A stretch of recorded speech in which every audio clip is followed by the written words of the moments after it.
इस कथा को हम अखंड शिव महापुराण के रूप में वाचना चाह रहे थे। अखंड अखंड सौभाग्यवती के भाव से, अखंड वैभव के भाव से, अखंड संपदा के भाव से। जैसे 3 चीजें हैं अखंडता में मानी जाती है। एक बेलपत्र, दूसरे नंबर पर अक्षत चावल का दाना, तीसरे नंबर पर शमी का पत्र अखंडता में माना जाता है। याद रखना।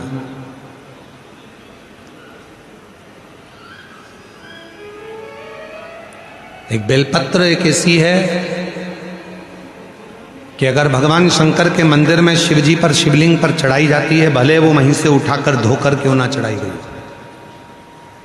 तुम 1 हफ्ते तक भी अगर मंदिर नहीं आए और अगर एक बेलपत्र तुमने, मान लो आज तुमने एक बेलपत्र चढ़ा दी और घर गए, या रात को या दूसरे दिन तुम रजो धर्म से हो गए,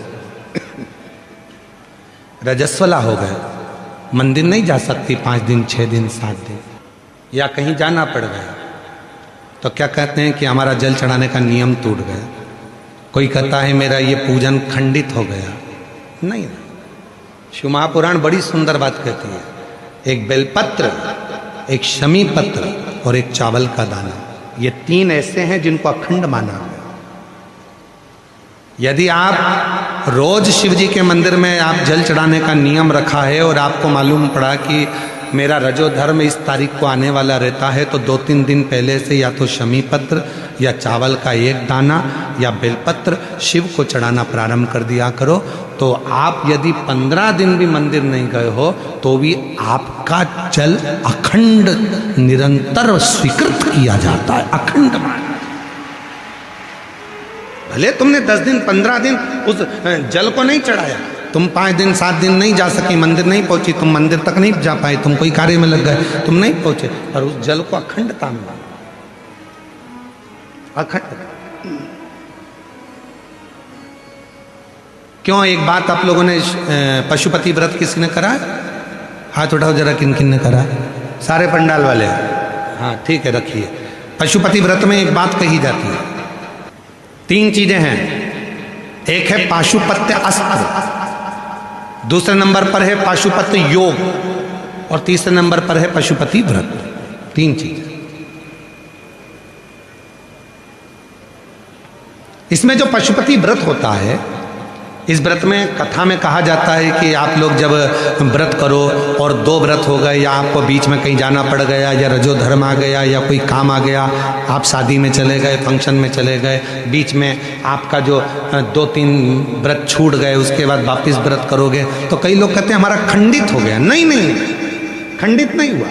पशुपति व्रत 5 व्रत होते हैं। बीच में अगर तुम कहीं चले भी गए, कोई फंक्शन में चले गए, बाहर चले गए, देश विदेश चले गए, कोई रजो धर्म में चले गए, तो आप उस व्रत को नहीं करते हो। पर वो व्रत भले तुमने नहीं करा, पर इसके पहले तुमने जो शंकर जी की पूजन करी थी, इसके पहले तुमने जो पशुपति व्रत करा था, पिछले सोमवार को जो तुमने पशुपति व्रत करा उसमें जो बेलपत्री चढ़ाई, पिछले सोमवार को तुमने पशुपति व्रत करा उसमें जो चावल का दाना चढ़ाया, पिछले सोमवार को जो तुमने पशुपति व्रत करा उसमें भूल से भी तुमने अगर शमी पत्र या चावल का दाना या बेलपत्र कभी चढ़ाया है, तो वो व्रत तुम्हारे चाहे 15 सोमवार छूट गए, 5 सोमवार छूट गए, 3 सोमवार छूट गए, 4 सोमवार छूट गए, पर वो व्रत तुम्हारा अखंड कहलाता है। भले तुम उसको करो चाहे मत करो।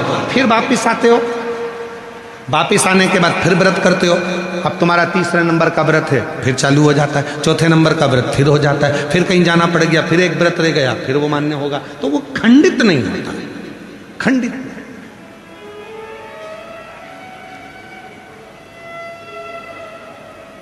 अखंड है।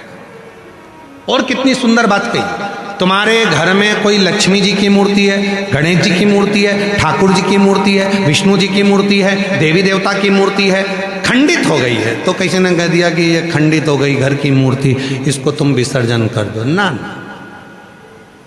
किसी का एक्सीडेंट हो जाता है, हाथ टूट जाता है, तो घर के बेटे को बदल दो क्या?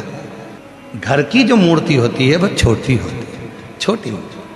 तो शिव पुराण क्या कहती है, उस मूर्ति के आसपास में कहीं पर भी एक चावल का दाना या एक बेलपत्र या शमी पत्र उसके आसपास में कहीं पर भी रख दो, वो मूर्ति खंडित नहीं अखंड कहलाती है। वो खंडिता से बचे, उसमें खंडिता नहीं है, अखंड का।